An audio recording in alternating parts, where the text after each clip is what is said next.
Excelente. Lorival, essa é uma eleição marcada por muita polarização, num país que tem esse histórico de violência, inclusive, e com uma possibilidade de que algumas autoridades, inclusive o presidente Gustavo Petro, eventualmente não aceitem o resultado. O Gustavo Petro, no primeiro turno, ficou contestando, por exemplo, o resultado das urnas, etc. É, que você acha? E muita notícia falsa, né? Sendo divulgada pelos dois lados, uma eleição muito pesada. Qual pode ser o impacto disso, no resultado mesmo, mas na democracia colombiana? Se uma autoridade, por exemplo, não respeitar o resultado, quer dizer, é, você teme aí por alguma coisa um pouco pior que possa acontecer aí no desgaste da democracia colombiana, se algo assim acontecer? Não. A democracia colombiana é muito sólida, é a mais sólida da América Latina. Se você olhar para a história da Colômbia, a cada 4 anos, religiosamente, houve mudança de presidente. E depois, no período do Uribe, houve uma mudança constitucional, e aí foi aprovada a reeleição, e com mandatos de 5 anos, mas depois isso já voltou atrás, e eles sempre houve um bastante respeito às regras. Por outro lado, paradoxalmente, sempre houve muita violência política. A história da política colombiana é marcada pela violência, por assassinatos de candidatos a presidente. Não é? As Farc surgiram nos anos 60, a guerrilha das Farc, como uma resposta a isso, quando eles tiveram um candidato pelo Partido Liberal que foi assassinado. E então isso degenerou numa luta armada no país. Né? Uh, a polarização na Colômbia é uma realidade muito antes da existência da palavra polarização. Sempre foi um regime bipartidário, como o dos Estados Unidos, né? E candidatos de centro nunca tiveram chance. E sempre houve esse debate bem clássico, a separação entre a visão de esquerda e a visão de direita, e é exatamente isso que nós estamos vendo agora. Então, a visão do atual governo e do candidato Ivan Cepeda é uma visão de que o Estado tem de interferir mais, de que tem que haver mais programas sociais para reduzir os problemas de segurança pública e que é preciso negociar com os grupos armados que são financiados pelo crime organizado, pelo narcotráfico, e que é preciso também combater o narcotráfico, o plantio de coca, com alternativas, com plantios lícitos alternativos, que sempre foi um desafio muito grande, porque a coca é muito rentável na Colômbia por situações climáticas e topográficas. Por que existe café na Colômbia? Porque é um café de montanha, um café de altitude. E a coca não produz na altitude, ela produz nas tierras calientes, embaixo. Então é só por isso que eles ainda conseguem produzir aquele café colombiano. Então, o De Las Priedes vem com uma ideia que é, do ponto de vista da segurança, segue o modelo do Nayib Bukele, de El Salvador, de criar grandes presídios de segurança máxima e o máximo de violência contra os criminosos, e que copia o Javier Milei na questão econômica, de reduzir o tamanho do Estado, reduzir os gastos, né? E já o Ivan Cepeda, ele não segue exatamente a linha do Gustavo Petro, que foi muito criticado, inclusive o plantio de coca aumentou a área de plantio, né? Porque o Gustavo Petro ele pôs fim à fumigação de agrotóxicos para destruir os plantios de coca, que é uma reivindicação antiga dos agricultores colombianos, dos pequenos agricultores, chamados de campesinos, porque essa fumigação ela também destrói os outros plantios que são lícitos, né? Mas ao fazer isso, ele não conseguiu reduzir, pelo contrário, ele aumentou então a área de plantio de coca, né? Então o Ivan Cepeda é mais cauteloso nessas questões, mas ele também acredita na negociação com o Exército de Libertação Nacional, com os remanescentes das Farc, né? E o De La Espriella nada disso, não quer saber de nada disso. E é um candidato antissistema, embora seja advogado, ele é empresário, mas é um candidato que se mostra como alguém que não gosta dos partidos convencionais e tal, e ele está à direita de Álvaro Uribe, cuja candidata Pamela Valência, Pamela Valência? A Pamela Valência... Paloma Valência. Paloma Valência. A Paloma Valência, ela é seguidora do Uribe e ela ficou em terceiro lugar. Embora a campanha tenha sido muito agressiva entre a Valência e o De La Espriella, ela o apoiou.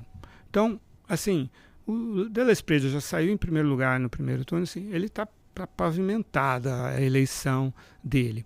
O que poderia ameaçar essa eleição, agora no domingo, seria um altíssimo comparecimento da zona rural, né, dos campesinos, que sempre terão dificuldades logísticas de votar, vivem em situações bastante difíceis na Colômbia, e aí pode ser que o Cepeda, por isso, encoste ou ameace o De La Espriella, mas, em princípio, o voto urbano deve dar a vitória ao De La Espriella.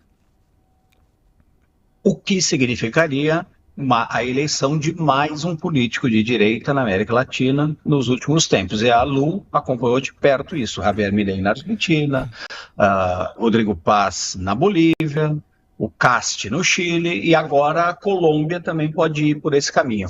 E você, que conhece tanto a América Latina, viaja por todos esses países, fez todas as coberturas, Lu, ao que você acredita essa guinada à direita na região? Pois nunca é só um fator, né, Américo? É importante a gente ressaltar isso, que sempre um dos fatores para o governismo não continuar no poder é erros do próprio governo. Então, assim, se a gente olhar para o governo do Gustavo Petro, houve muitas políticas de redistribuição, inclusive de reforma agrária, de distribuição da terra, pensando que a questão dos grupos armados regulares muitas vezes está relacionada à disputa pelo controle territorial. Então, houve muitas políticas que resultaram em uma redução da pobreza aqui na Colômbia, mas também tem vários outros problemas. Então, primeiro, a questão da violência política e violência ainda é um pesadelo para os colombianos, mas também questões sociais, questão da saúde, por exemplo. Gustavo Petro tentou promover uma reforma da saúde, essa reforma não foi aprovada pelo Congresso. O sistema de saúde aqui da Colômbia é bastante complexo, tem um sistema com entidades prestadoras de saúde, é um misto aí público-privado, e o governo de Gustavo acusava essas empresas de corrupção, de especulação, e ao ter o seu projeto de reforma de saúde reprovado pelo Congresso, e o governo decidiu não arcar com uma dívida enorme que existia com esse sistema das empresas privadas, decidiu não pagar essas empresas prestadoras, e isso, de certa forma, paralisou bastante a prestação de saúde aqui na Colômbia. Falta remédio, falta pagamento para médicos. Então, essa, segundo algumas pesquisas, é a grande preocupação dos colombianos. Então, a gente está falando de um governo de esquerda, que conseguiu diversas políticas redistributivas, mas que na questão da saúde, que acaba afetando toda a sociedade, mostrou uma falência muito grande, que gera um forte descontentamento, né, em relação ao governo. De fato, essa é uma das questões que Ivan Cepeda, se chegasse eleito, vai ter que resolver, e que fala de uma injeção imediata de dinheiro no sistema de saúde, porque realmente está à beira do colapso, é realmente uma emergência aqui na Colômbia. Outra coisa que me afirmam muito é a questão da relação com os Estados Unidos, né? A gente viu que o governo de Gustavo Petro foi muito confrontativo em relação a Donald Trump, desde o começo, desde que, após aquele episódio em que deportados brasileiros foram enviados ao Brasil com correntes, né, com algemas, Gustavo Petro disse que assim não iria receber deportados, e aí começou os seus problemas com Donald Trump. E a Colômbia é um país que tem uma relação relação estreita com os Estados Unidos, e aí então houve ameaças de os colombianos não conseguirem vistos. Então, essa questão da relação com os Estados Unidos também é algo para que os colombianos estão olhando, e isso é algo que também está em jogo. Quando você me pergunta o que está em jogo, eu acho que a aproximação da Colômbia com os Estados Unidos, mas não somente uma questão de afinidade ideológica, eu acho que inclusive uma volta da presença dos Estados Unidos aqui na Colômbia, porque o de la Espriella tem uma política de confrontação com os grupos armados irregulares que propõem bombardeios das instalações desses grupos, como dizia o Loure, a retomada dessas fumigações para exterminar os cultivos, e a retomada de uma aliança com os Estados Unidos para se prover de material bélico, inclusive com Israel, para se armar, para combater esses grupos armados. O de la Espriella chegou a falar em um plano Colômbia 2. Então, acho que existe uma possibilidade muito grande de uma volta da presença dos Estados Unidos aqui na Colômbia, o que isola o Brasil e pode, no futuro, diante de tudo que a gente está vendo em relação a categorizar, né, os grupos, facções criminosas como terroristas, poderia aumentar a chance de algo acontecer no Brasil. E também aqui na Colômbia, ataques a instalações de grupos, inclusive dirigidos pelos Estados Unidos, no formato que a gente viu agora acontecer na Venezuela, quando mataram o líder do trem de Aragua, Ninho Guerreiro. Em uma entrevista recente para a CBS, o Pete Hegseth foi perguntado sobre se isso poderia acontecer em outros países, ataques dirigidos pelos Estados Unidos em coordenação com as Forças Armadas locais. Ele diz que sim, na América do Sul e na América Central. Então é algo para a gente ficar de olho, porque eu acho que o que está em jogo aqui na Colômbia é não somente uma maior proximidade com os Estados Unidos, mas a possível presença dos Estados Unidos, de militares dos Estados Unidos aqui na Colômbia. Muito bem